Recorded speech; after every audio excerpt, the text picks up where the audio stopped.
Okay, thanks for joining us on this gorgeous day. My name is Ryan Donovan. I'm president of PRSA Silicon Valley. I'd like to welcome everyone to our first blockbuster event of the year. Earlier this year, when we met to talk about which topics we should cover first, it was pretty clear that the downturn was something that would affect pretty much everybody in this room and everybody in our industry. As much as possible, this discussion today is designed to provide attendees with strategies you can employ to help PR succeed even in a downturn. This is also the first program PRSA has ever co-presented with the Churchill Club, which we're very excited about. As many of you know, the Churchill Club has been the Bay Area's leading technology business forum for the past 24 years. We've always seen a lot of synergy between our two groups, and we're delighted to be doing this today and look forward to doing even more in the future. And with that, I'd like to invite Churchill Club CEO Karen Tucker to say a few words and introduce our moderator. Karen?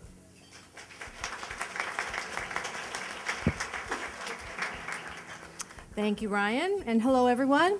I would like to thank PRSA for inviting us to participate in this program today, particularly Samantha Moore. And it's great to see several dozen of our fellow Churchill Club members in the audience and lots of other familiar faces from Churchill events as well. So clearly there is, as Ryan says, synergy and common ground interest among our groups. I'm very pleased to introduce our moderator, respected industry veteran Sam Whitmore. Sam has been a media columnist at Forbes and spent 14 years in varying capacities at Ziff Davis. In fact, it appears that he was game for just about anything that they could toss his way. He was a reporter, editor, he was a columnist, editor-in-chief of PC Week, and after that, VP of Business Development, and then an on-camera reporter at ZD TV. And post-ZD, Sam went on to found Sam Whitmores Media Survey, which turns 11 this month. Congratulations, Sam. What we might not read from his bio is that somewhere amid all this high-flying activity, he managed to fly 700 hours as an instrument-rated private pilot. He's certainly a diverse and accomplished force in the industry and a friend to PRSA and Churchill Club, so it's my great pleasure to welcome Sam Whitmore.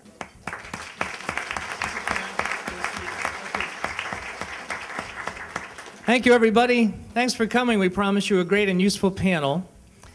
If you'd like to tweet this event, hashtag PRSASV.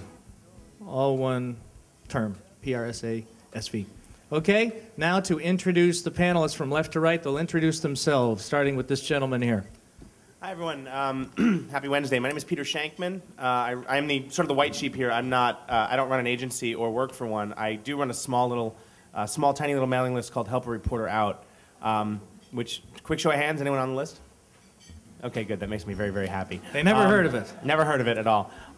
With about 75,000 PR people getting that email every single day, I do tend to know a little bit about what's going on in this sort of world, in this sort of economy. And I'm probably the only one at the table who does not truly believe we are in a full-blown recession. That is so good. Hi, everybody. I'm Karen Kahn. I'm the VP of Communications at Sun Microsystems, although Andy tells me I work at Snorkel. So, so today I'm representing a company called Snorkel. Thanks. I've been at Sun for about 6 years, and before that, I'm a longtime agency person, so I have enormous empathy for many of you. And before that, I was an investigative reporter at Frontline. Hi, I'm Andy Lark, VP of Marketing for Dell's Large Enterprise Group. Been in the comms business all my life. Also outside of that, I sit on a range of boards of Web 2.0 companies and own a venture capital firm. And I'm Mark Hampton. I'm the CEO of Blanc and Otus, one of the kind of archetypal tech agencies in the Bay Area. I'm a 20-year tech PR veteran, so we've been around a bit. And I'm the token agency guy on the panel today, so I'm the guy who's offering up those viewpoints. My name is Arthi Shah. I'm San Francisco Bureau Chief for PR Week, a name which we are retaining. A lot of people have asked about our monthly transformation. We are still PR Week, not PR Month. Very good. I'm Steve Astle. I run corporate communications at FICO. Until a few minutes ago, I actually had the largest microphone at the table. And then something happened, and I now have the smallest one. I'll leave it to the speculators to what that means. But anyway, so FICO, if you're not familiar, is a 52-year-old New York Stock Exchange listed analytics software company. We sell analytics software to banks. 90% of our customers are banks, so you can imagine what the last year and a half has been like for our company. And Sam asked me earlier to comment a little bit about our PR budget, because the fact is that despite what's happened to our revenues as a company in the last year and a half, our PR budget, my budget that I have at my disposal, has actually increased significantly, almost every single quarter. And I attribute that to a couple of things. One of those is that we are at the center of this credit maelstrom. We are the creators of the FICO score. If you don't know what a FICO score is, it's a measure of consumer credit. Everyone in this room has one, whether you know what it is or not, you have one. So we find ourselves at the middle of this, this controversy. And public relations is obviously, as I think all of us acknowledge, a critical tool for explaining how things work, certainly for managing through crises, which we've had a few of in the last year. And at the same time, I think we've demonstrated pretty consistently that of the tools in the marketing toolbox, my function sits in the marketing organization in our company. Public relations is the most valuable, in, particularly when there are complicated things to be explained. So that's what I attribute that to. Okay, so you're one of the rarities, I would say. Has anybody on the panel also seen their resources go up in the last 12 months? Anybody? Yep. You have. Andy, tell us what was it about your approach, or did Dell simply say, hey, great job, here's 20% more? There was a bit of that. No, I mean, we've got a great crew at FICO have helped us do a better job than ever on the PR front, so that's been great. But the thing you've got to understand, I mean, I run a large marketing budget that is exponentially greater than a PR budget. So to increase your PR budget 20% is a rounding error on your media spend. So it's more a case of, I think, the more PR people turn up with creative programs and creative thinkings and good arguments for resources, they're going to get them in this economy, because trying to increase your media by, say, 10% or 15%, that's not going to happen. That's hundreds of millions of dollars of effort to get that done. To increase your PR spend 10 or 15%, it's minuscule amounts of money, really. So I think there's an enormous opportunity out there. I think also the fully fledged arrival of social media is just, we're investing a lot through communications. I don't call it PR, it is true communications, and using that group as a sort of a center point for our social media investments. And so you tend to see what would be called a PR budget getting skewed into, we're buying more web platforms, we're buying more community platforms, we're investing more than ever in social media as a tool for engaging with our audiences. So does anyone on the panel think that the situation is grim, that we should be worried? Not for PR. No. I think if you're an ad agency, you should be terrified. Oh yeah, if you're an ad agency, you should be freaked. There's a great Dilbert cartoon, one of the Dilbert comic shows, where Dilbert falls down the stairs and he can't figure out what happened, and Dogwort comes up behind him and says, obviously you were working harder, not smarter. Is what made you fall down the stairs. And what I love about this time that we're in now, not a recession, but rather just this time, is that it does make people reevaluate how they spend, where they spend, and where their money's going. And they start to look at alternate all of a sudden the alternate platforms of, oh, we're not going to join Twitter. That does nothing for us. It's like, oh, well, it's free. Well, maybe it does. And it's this wonderful wake-up call that I'm seeing with companies all over the world that I consult to. NASA just is grappling with a massively cut budget. They're sending people on rocket ships that are hamster wheeled now to save money, and yet we're talking to them about doing these huge social media campaigns, because comparative to what they did a year ago, for PR or for advertising or for getting people. And it's funny, 'cause it's a government entity advertising. All they're essentially doing is getting people to like them. You know, that's what NASA does. And so here's a social media campaign that costs you nothing, and yet the results will be fantastic. You know, Okay, question, yeah, Karen. Yeah, no, I think it's really interesting. We have actually invested more in PR, but it's really, as Andy said, it's really non-traditional PR. I think investing money in traditional programs is maxed out, but I think doing non-traditional programming doesn't cost as much. So there is, you know, we've sort of forced many of our budgets to be cut because we just don't need to continue to invest as deeply in really traditional programming. I think for agencies, I just think there's a massively blurred line now between so many different kinds of agencies, whether it's an ad agency, a social media agency, an integrated marketing agency. There's just one big community out there, and all of those lines between all these very traditional stakeholder communities is just totally different. So I tend to think the smarter agencies, and certainly some of the ones that we're working with, like Byte, recognize that and understand that it's not so much PR as it is community communications, and the faster people kind of get to that place, I think the faster, you know, budgets are going to start to look a lot better. Okay, so for purposes of definition, define for us traditional programs where SAEs are assigned to call up the Times and Yeah. Business Week and pitch them. Yeah, I write press releases, I do call downs, I book press tours. You know, we just hardly do any of that stuff anymore. We do videos and put them on YouTube, and that's where the news is. Artie?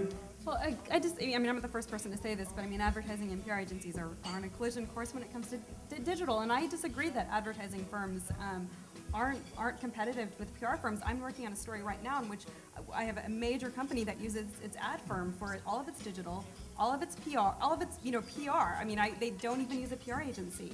And then obviously for advertising as well. So I mean, I think it's a more competitive environment than, you know, folks might think. I would say, Artie, though, that it's not about, I mean, I speak at ad conferences as well as PR conferences, and both audiences, I'm not suggesting you are equally clueless as to what's happening to them. And that is that we talk about PR budgets going up, but the average PR person in this room is not part of that budget increase. Exactly. I'm not hiring more AEs or more traditional. I'm hiring more content creators. I'm hiring more people from actually the number one place we're hiring PR people from and in-house is our technical support functions. These people like write their own blogs, they're gods at content, they're highly regarded by customers. You bring them in, you let them loose as community managers and content creators. So it's the same in the ad world. The ad people are sitting there thinking, gee, this is really awesome, it's benefiting us, yet all around them, all their jobs are being soaked up by people who never trained in PR, never went to PR school, and who have a completely new skill set. And I think, I mean, I looked through the holding company's performance, and it's hard to distill, but the only agencies that seem to be doing well financially really are the PR, social media, and digital agencies, right? Mm-hmm. Question for Mark Hampton of Blanc and Otus. Roughly, what % of your employees do you feel have the proper skill sets? You've just heard Andy describe some new skill sets. Yep. What % are ready to do the new social media stuff? Yes. I mean, I guess we're at the leading edge of all this stuff just by the very nature of the fact that we are a tech specialist agency. And the fact is that technology companies are the companies that have been at the leading edge of all this stuff right from day one. So, I mean, honestly, I think that agencies took one of two directions when this stuff happened. They either decided that it was something that they needed a specialist team to do because it was something kind of genuinely different, or as we did, we just decided that this was the way our business was going to be moving forwards, and so therefore we've tried to make sure that at every level that people are trained up and are doing this stuff day to day. Because the fact is that the knowledge and the skill set that you got from the traditional PR stuff, it is easily transferable over to, if you've been doing the traditional stuff right, then you can do the new media stuff right. The fact is that the core skill set is very easily transferable. If you weren't doing the traditional stuff right, then you don't stand out now. He's my freaking hero. I just want to go on record and say that. What I think we need to understand the major thing before we all, and you brought it up, you said that social media stuff.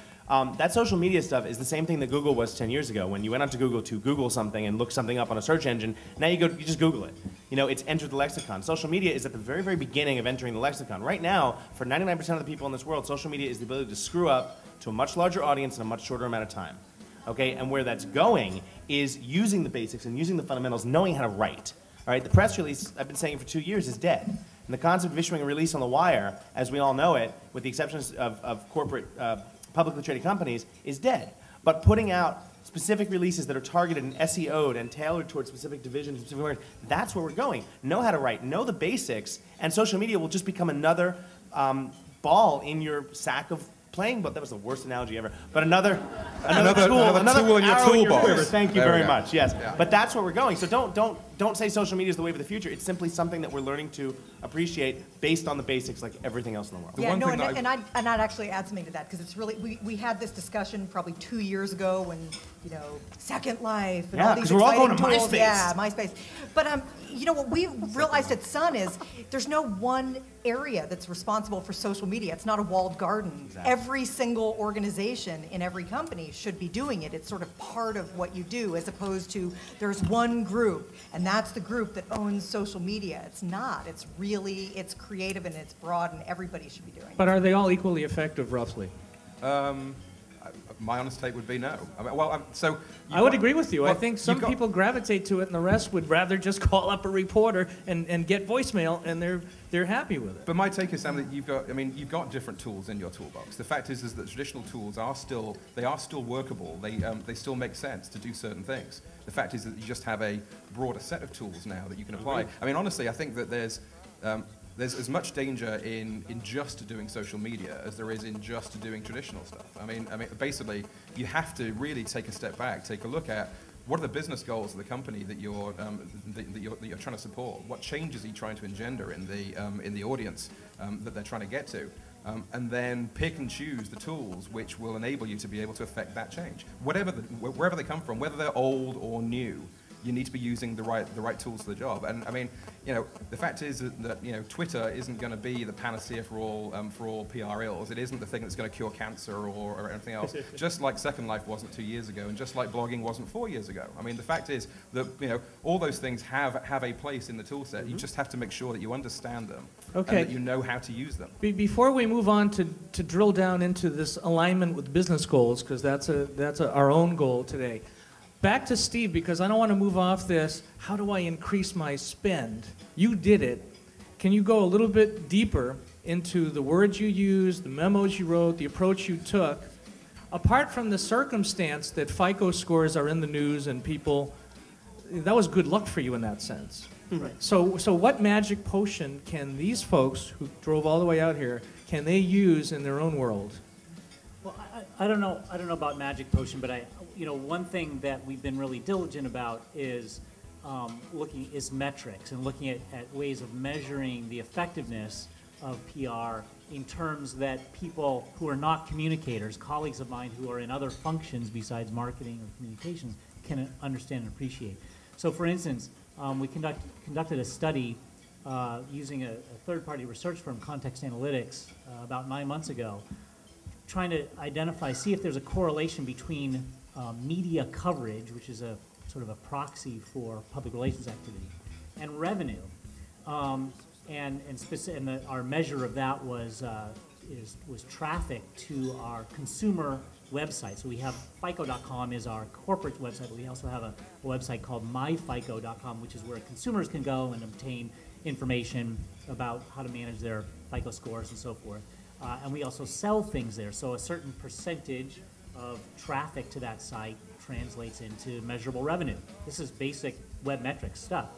But what we found was that, in fact, there is a strong correlation. Doing a regression analysis, we found that there was a strong measurable connection between media coverage, again PR, and traffic to the website, again proxy for revenue. Also, interestingly, we looked at that in a competitive context, as we always do, and found that our three biggest competitors, and you all know who they are, whether you want to or not. If you've spent any time at all on the web in the last year, you've been bombarded with offers of free credit scores. Those are not FICO scores. Those are what Susie Orman calls FICO scores, but those are other scores. And our competitors spend tremendous amounts of money on advertising. We do not. Unlike Andy was talking about PR being a rounding error. In our organization, it's not. We're a $600 million company, and we spend very little on advertising. So PR is not a rounding error for us in our marketing budget at all. Our competitors did not show that same correlation, so we were quite proud of that we're using PR very effectively to generate revenue in a very competitive context, and our competitors are not. So that all that kind of language helps me tell a story to colleagues of mine who have an influence over budgets and those kinds of things. Well, it drove traffic. Did anyone say, well, how do we monetize this traffic? I mean, that's the next level, right? Yeah, so, well, absolutely. So we have, again, we're an analytics company, so we look at that kind of thing very closely and where the traffic comes from and how we monetize it. We have products that we offer on that website directly to consumers, so that's how we monetize it. Okay, so you want to convert them. Pardon me? You want to convert those people. A certain percentage of that traffic is converted to revenue. That's what I mean. That's how I justify saying that's a proxy for revenue for us. Web traffic to our consumer site, a certain percentage of that, measurable percentage, is converted into revenue. Okay, good. So that granularity is what everybody wants to be able to get. We're doing the same, right? Another part of my job is I run what is arguably the largest e-commerce site in the world, Dell.com. Yep. Okay, we've 19 billion this year on that site of revenue, and so we're tracking. We look at our OTS scores of Biz360, correlate those to click-throughs on the site. We take product reviews, convert them to banner ads, track banner ad traffic in, measure revenue, throughput off the site, off the banners, so monetize the content we create. You do all of that, and I think to some degree, one of the challenges the PR profession still has, and I struggled with it when I worked completely in it for 10 plus years, is it's great having that dialogue, and you're likely to get more budget as you have that dialogue, but you've got to find a way of getting a more strategic seat at the table and actually having a more meaningful conversation, because I actually think a lot of the the more traditional forms of PR, particularly around issues management, crisis management, positioning, fundamental communications within a company, in most companies are still not as good as they could be, and I think PR has an enormous role to. Who cares about increasing budget? I mean, if you can increase your company's performance by spending less, you should do that as well, and that might actually mean spending more with an agency, right? But is the goal really to spend more, or is the goal to be more effective? I think the goal is wrong if it's we want a bigger budget. Well, in an agency, you want higher retainers, right, Mark? Well, why? I'd actually, I do agree with Andy in some of this, because a lot of the methodology behind research and such he actually planted at Sun, which was great. We're incredibly metric-centric, so I completely agree with Steve and so on. I think it's incredibly important. I'm not quite sure that it would drive an increased spend. I think it drives an increased awareness that you're a really smart, really well-organized team. For us, it's about business outcomes. So if you can tie strategic communications back to a business outcome and make sure that you're doing, whether it's public relations, analyst relations, customer references, web downloads, or whatnot, I think it's just making sure that you're incredibly smart and you're running the appropriate level of analytics to highlight the outcomes that you're driving based upon, if they're revenue initiatives or whatnot. We've been really lucky at Sun in that we have communications as an incredibly respected function because we are very, very metric-centric. But the thing that I found, and I'd be curious from other folks, is we've been so metric-centric that I'm finding that the ability to run metrics is a daily activity in order to make mid-course corrections in programs, because the old model of at the end of the month or the end of the week, you're analyzing your downloads and click-throughs and registrations and so on is like, if it's the end of the week, it's not very helpful anymore because you haven't modified your programming accordingly. Yeah, I mean, from the agency side of things, I guess I see our job as being it's helping to make sure that you can do that, you can have those short-term views, but it's also trying to make sure that we're helping our clients take the longer-term view as well and be able to see the trend lines. The fact is you know, the base data moves around all the time. Yeah, we had an interesting theory when we set about creating FICO as an agency. So we went down a totally different path than doing a pitch model, right? And one of our thinkings was, what if you could create an agency? Because the reality is, agencies actually really increase. It's rare that an agency actually gets more money from the same client. It happens, but it isn't always the case. The majority of their revenue increase comes from taking somebody else's lunch. You know, it's like my ability to win new pitches is more important than delivering business results to my existing clients, which then command more and more fees from that client. It's the opposite of the management consulting business, where they very rarely change clients because they're on big exclusion contracts. Like, you know, McKinsey comes and works for Dell, it can't work for HP for 4 years afterwards. Mm-hmm. You know, so their job at that point, they are incented by one thing and one thing alone, and that is deliver massive business value that causes that client to go, man, I just love you. Here's some more money. Okay. Hey, one question. Can everybody hear the panelists? Everybody's okay about that? Okay, great. Karen? All right, a little bit louder. Karen, do you have an example of an outcome and the path by which you achieved the successful outcome? A specific example? Oh, I have so many examples. Yes. Give us a sweet one. I'll give you a cheap one. Cheap one. How about that? Cheap is good. One of the things that we had talked about was, you know, areas that, you know, even though I sort of look at our budget, well, up until last week, our budget was flat, but now it's yeah. So Karen, I'm hoping it still is flat, to be honest. Yeah. But the thing is, it's like, how can you know, we always try and figure out ways to take budget out of existing traditional stuff the same way that we've always done it and invest in new things. So can you take 20% off the top every quarter and just experiment? And a really cool experiment that we've had, just in terms of an interesting outcome, is we spend a lot of money on video production. And even though we've got an in-house studio, it's still incredibly expensive to, you know, pay our own folks and produce videos. We've been using Animoto. Anybody here play around with Animoto? Love Animoto. So we need to do a quick video as a lead into Java 1, or we need to do a quick, you know, for you techies out in the audience, if you go to sun.com/customers and you look at what we did, for example, for Intel's Nehalem launch recently, we had like 2 days and we needed to come up with something different where we could really highlight great examples of customers. And in like 45 minutes, we did a killer video on Animoto. And normally, you know, that kind of stuff would cost you $80,000, and it cost like $500. Huh. Would you spell Animoto for people who are taking notes? Yeah, go A-N-I-M-O-T-O. Thank you. ANIMOTO. That's right. Yeah. Okay. It's awesome. So, I mean, Next round.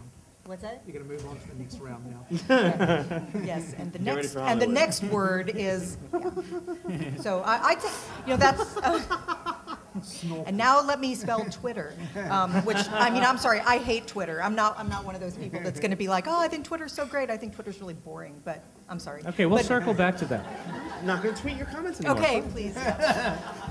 Question for Artie. I mean, you've heard the flow here. Have you interviewed people lately that are achieving outcomes either with social media specifically, or maybe blending, sticking to a business goal like what Mark was espousing? Well, actually, I mean, I'm actually seeing sort of a transformation in the way people are approaching social media. In fact, I was talking to John Awada actually at IBM recently, and we were talking about how, I mean, kind of going to what Mark was saying earlier about the core skill set transferring from agencies to the social media digital world. Mm-hmm. I mean, what Web 2.0 has really done, right, is it's empowered, it's given employees from all departments the ability to speak about a brand. And the problem is that I think a lot of PR folks still get nervous at that idea, and John was talking to me about how, I mean, you know, even within IBM, I mean, this idea that other folks outside of communications would be speaking on behalf of the brand was terrifying, honestly, to communications professionals. And I'm wondering how, you know, I mean, I don't know if you all can maybe address this from your own perspective, but I mean, how do you truly expand, you know, in the digital space if there's still sort of this reluctance to give up control a little bit? Peter? Let me take a crack at that, because here's what it comes down to. Your job as publicists and as PR professionals has changed dramatically because of the new tools you have. Yes, you still have to do the basics, we've discussed that. But here's your job now. Your job is no longer to do PR. Your job is to get other people to deliver your message for you in the way that you want. Okay, and I can't stress that enough. Your job is to get other people to do your PR for you. And to the management, when I go in and talk to these big companies about social media and all that scary stuff like Facebook and Twitter, you know, and they say, well, you know, we don't want to participate in the conversation because, you know, what if our message gets garbled? And my answer to that is, well, have you searched yourself yet? Because it already is. your options, and then I say, what's your company name? And I put it on the big giant screen, and they, oh, that's not good what they're saying. So your options are either this. Your options are either to bury your head in the sand, or to get involved. You know, the biggest problem with social media is that it gives every idiot in the world the ability that they think they can talk and they're interesting. They believe that they're interesting. What we don't do in social media, what we've forgotten to do in the society because of it, is listen. And more than anything, to convince a client they need to start getting involved, just have them start listening. Have them get onto the search function on Twitter. API, Facebook opened their API yesterday. Why the story was buried because it's only for select individuals now. But within 3 months, Facebook's API, we get all excited because 12 million people get to search. You get to search what 12 million people are saying on Twitter. Guess what? Every 14 days, Facebook grows a Twitter.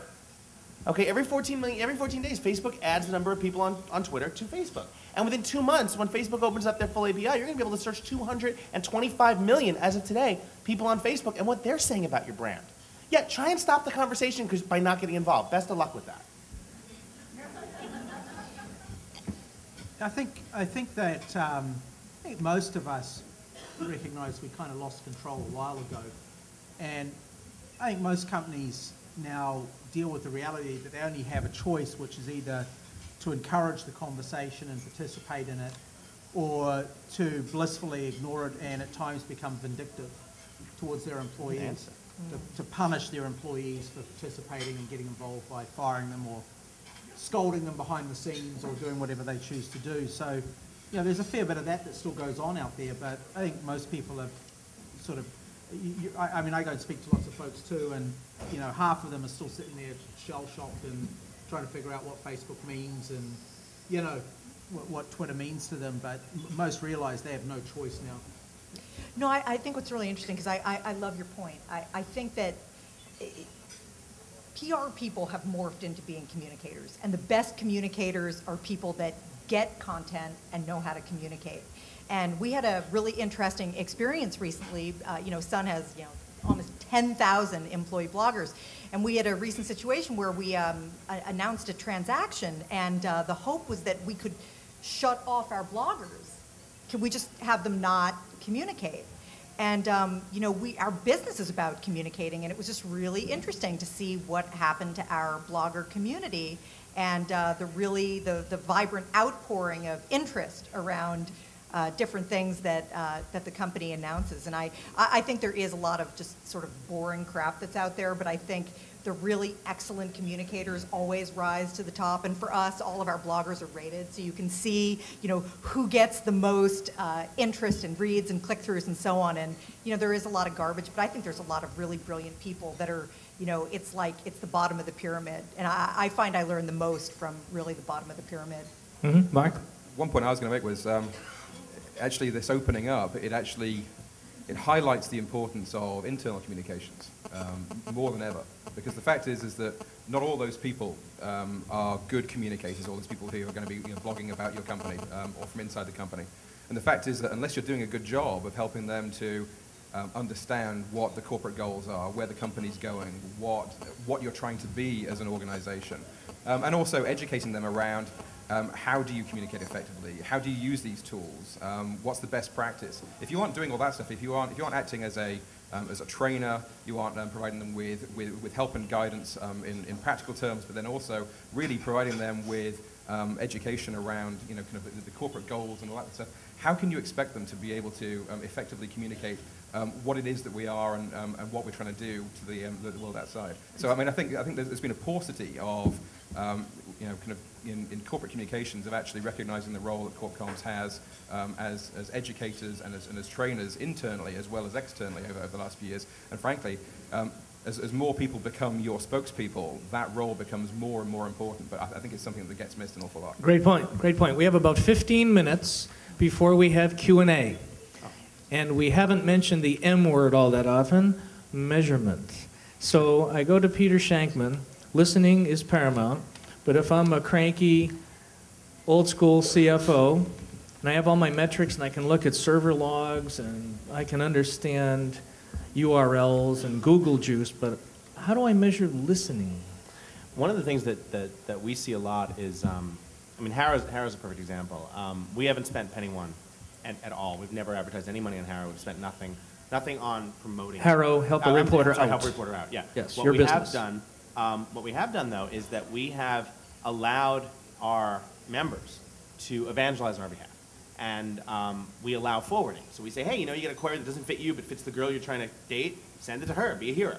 You know, and people get that, and they understand that immediately. And then what happens is that people feel empowered to tell people why we're so great. Again, it comes back to doing the PR for you. If we had to measure it, if I was playing the part of cranky CFO, I would look at that and I'd say, okay, we've gotten X number of people on the search feed or the Twitter feed or whatever it is we're looking at, the blog feed, to say, hey, here's a service that you can use that I recommend. How does that bring in revenue for us? How is that translated into numbers? Well, when Seth Godin said this is great, 8,000 people signed up that day. I can see that. You know, when Steve Rubel, love him or hate him, when he comments on something, it generates a ton of traffic. Hate him or hate him. You know, it generates a lot of traffic. When you look at those types of things, you see, okay, comment here, trace back to this and that, and you see the immediate spike. Does that translate into revenue? That's your job at the end of the day. If you're not making money for your client, you know, or for your company or for your corporation or whatever, say you're probably not really doing your job. So can you translate that spike into a revenue boost somehow? So that's your job. I think the trick here to your question though, Sam, is around listening. And I think that's a really interesting, the way you phrased your question was really interesting, because I think we've all got pretty good tools laying around us to go measure performance of click-throughs and response rates to different things that we do. But measuring listening, as we discovered, was a really tricky thing to do. So we launched a site about a year and a half ago called IdeaStorm, where customers can go and give us ideas and vote on ideas. And we put ideas out there too. So we say, hey, what do you think of this idea? And people vote. And then we measure literally our implementation of customer ideas. So we measure, and then we measure the return on those ideas. And some of them are quite specific. They have to do with the way we design, for instance, a tablet notebook. We completely changed our design based on that customer input. So that's an example of that measuring literal listening. And that's all hosted and run by PR, not by R&D, not by research, not by product group. It was developed by PR people, and it became a product then that Salesforce.com built. Well, we take that same approach now through to comments and blogs.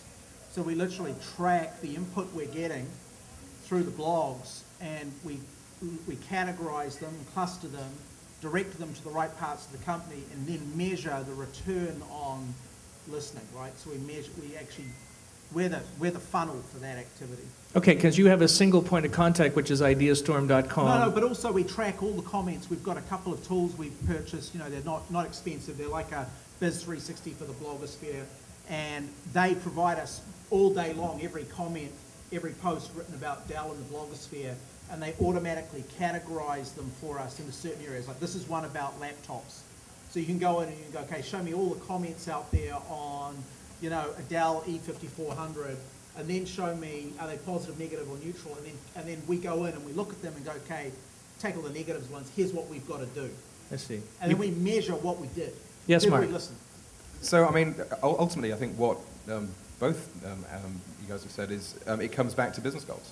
And I mean, I think the challenge for PR professionals is there is no one-size-fits-all measure column inches, and there's your kind of measure for PR. That doesn't exist anymore. I mean, basically, it comes back to what's the business goal. Business goals are very, very different. In Peter's case, the business goal was, or the business challenge was, nobody knows about Haro. Right? The business goal is get more users. Business challenge is nobody knows about it, so then how do you do it? The thing I'd chuck in is just a little twist to that. You're absolutely right. That there's a really key thing.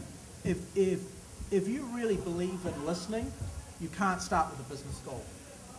It's like turning up at someone else's table, me arriving at this table down here, and they're all having a conversation. I'm like, right, let's talk about, it's like they'll look at you and go, well, we're not talking about that. Well, but So a certain amount of this is, I think there's a really exciting opportunity for the communications profession to master some of the science of listening and just figuring out, actually, irrespective of my business goal or actually what I want to talk about, which is what this whole industry has been obsessed with since it was founded. It's about what I want to talk about, not what you want to talk about.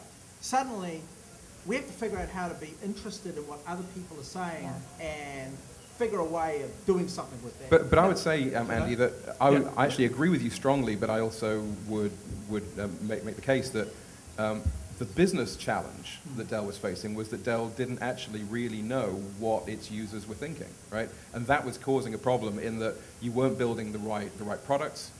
It meant that you weren't reflecting the needs of your users because it was just one way. So there was the business challenge. This wasn't a comms thing, but the business challenge was we don't actually understand what our users really want well enough, and so therefore, is there a way that communications professionals that we can actually help that? Well, yes, actually. It's by listening more, right? So and this is why if you go up a level up to the fundamental business challenge. And you can really think about comms in a different way. So in your case, genuinely different. You thought, you know what, we should be listening rather than talking, and that's actually the way that comms can help. The company be able to meet the challenge that it's got. And you know what? Here are some metrics that we can use to say how can we measure that listening.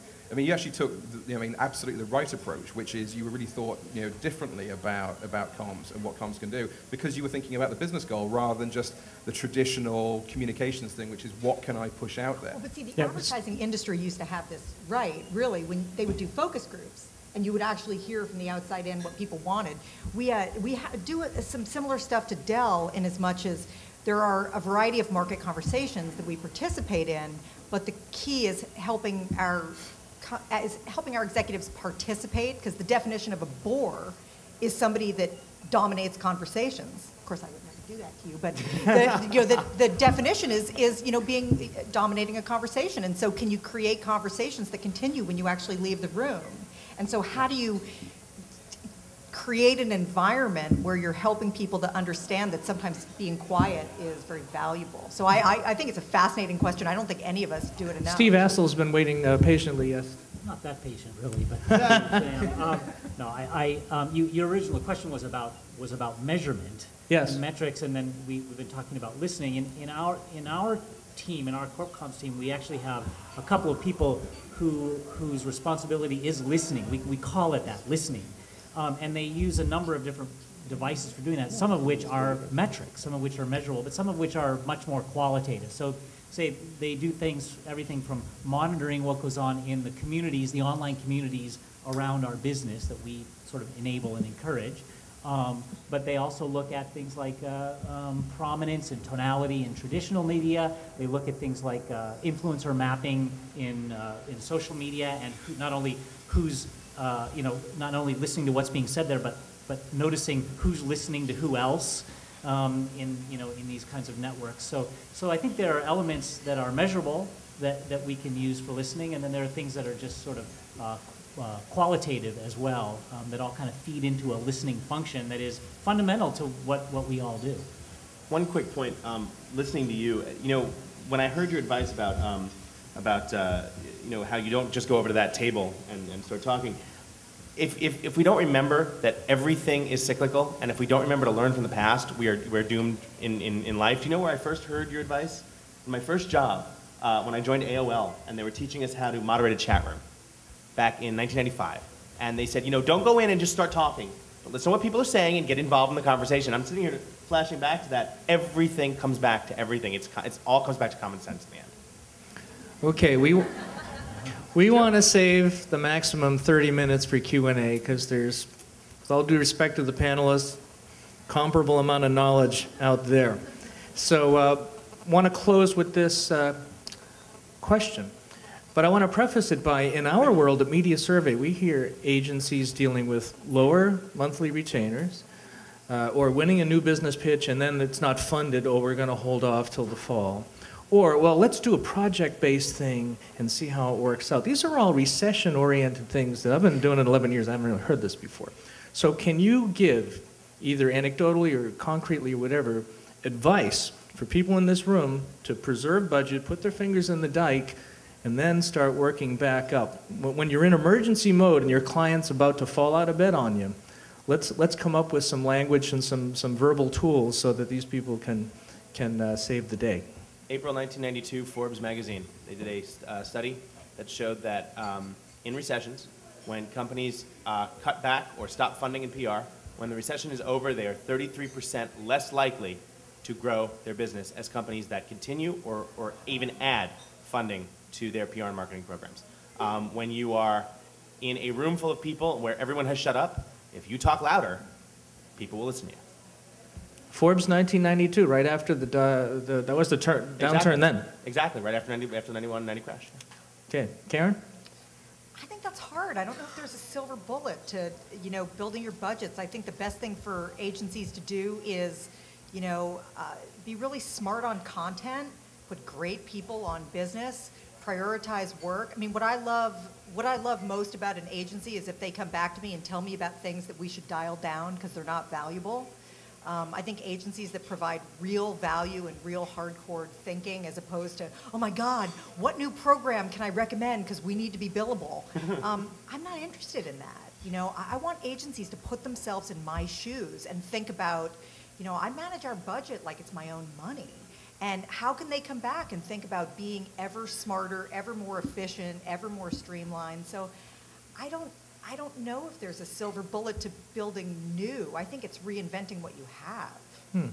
That's interesting. It touches on what Mark was saying about internal communications and maybe a heightened emphasis on developing your talent in an agency and get them far beyond mere publicity and think in terms more strategically. Andy, what about you? I think that, first of all, don't take budget cuts personally. The grim reality is that most of us work in businesses whose revenue is decreasing, and we're trying to run profitable businesses, not unprofitable ones. So first of all, do deal with reality, right? Don't take it personally if your budget is going down in a recessionary environment. It's not often due to ignorance or bliss. It's just due to people are trying to manage the bottom line. The flip on that is that I would say to anyone on the agency side, there's never been a better time to generate and deliver great ideas to clients, because we're all desperately trying to seek anything that will increase revenue and anything that will differentiate us more economically than what we're currently doing. So ideas are king, and keep them coming. On the in-house side, I would say make sure you've got the fundamentals down, make sure you are measuring, make sure you are bringing new ideas to the table, but also, don't take stuff personally, because we are in the middle of probably one of the worst recessions we've ever faced, and it's probably not getting better. For a lot of companies out there, it's not getting better, so be sensitive to that fact. This actually might be the time where you say, in-house at least, hey, I've got some recommendations on how we can be more efficient and cut budgets to help grow the bottom line and get through this thing. Mark? Well, I'm going to be boring and say that it's all about business value. I mean, it's a relentless focus on business value, whether you're agency or you're in-house. I mean, you really have to get to the heart of what are the business goals the company is trying to achieve, the top business goals. What are the key challenges that they face in achieving those goals? And then, and which audiences are you trying to get to be able to effect the change that's going to enable you to be able to get those goals? If you can get to those, that allows you to focus absolutely on the communications challenges which are going to deliver the most business value. And if you can do that, and you can be relentless about it, and you can make sure that you're checking in on a regular basis with your business leaders to make sure that the business goals haven't changed from where from the last conversation you had with them, and if they have, that you're flexible about making sure that communications is flexing with the business and is really focusing in on what are the key challenges now. If you do that relentlessly, honestly, then you're going to be in the right place, whatever size your budget. I mean, whether it's 20% lower than it was, whether it's 20% higher. I mean, to Andy's point before, this isn't actually about a dollar number. It's about how can I deliver value. If you deliver value, the fact is that the work will come, the business will come. Artie, you're in the crow's nest there at PR Week. I would say, you know, own digital. I mean, I know PR is recognized for its value in social media, but advertising agencies and digital agencies aren't that far behind. Another one would be creative in your pitches. I mean, you know, Omnicom recently pitched Philips as a group, and they won, you know, an account that's supposedly, you know, upwards of 7 figures. So it'd be less, and I'm also hearing from folks on the client side is they're asking their agencies to be less transactional right now. Don't be so focused on billable hours. I mean, a company like MySpace, they don't even have any agencies on retainer, yet they say that, you know, that their agency partners who are the least transactional are the ones that when they're ready to dole out a project, those are the folks that they're calling. So I would say be creative, own digital. And then one thing what people haven't really talked about is clean tech, and I think that there's an opportunity there. And you know, last year it was all about hype, although agency folks will deny it. That's what it seemed like it was. This year it's about managing expectations. There's going to be a huge microscope on the clean tech industry as they start to take government dollars, and I think PR agencies can help them manage the public's expectations in that regard. So those are 3 areas that. Excellent thoughts. And finally, Steve. So this is the 3rd recession that I've worked through, and you see, recession, it's scary. I mean, people are afraid, people are worried about their budgets, they're worried about their jobs, they're worried about a lot of things. And in my observation, fear makes people do some stupid things. So my advice in answer to the question would be, don't be one of those people. Don't be, you know, ruled by the fear that's real and that's pervasive right now, and take smart risks, because there is absolutely is opportunity in times like this for all of us. If you're in a corporate environment like I am, if you're at an agency, if you're a job seeker, there's the opportunity for people who take smart risks.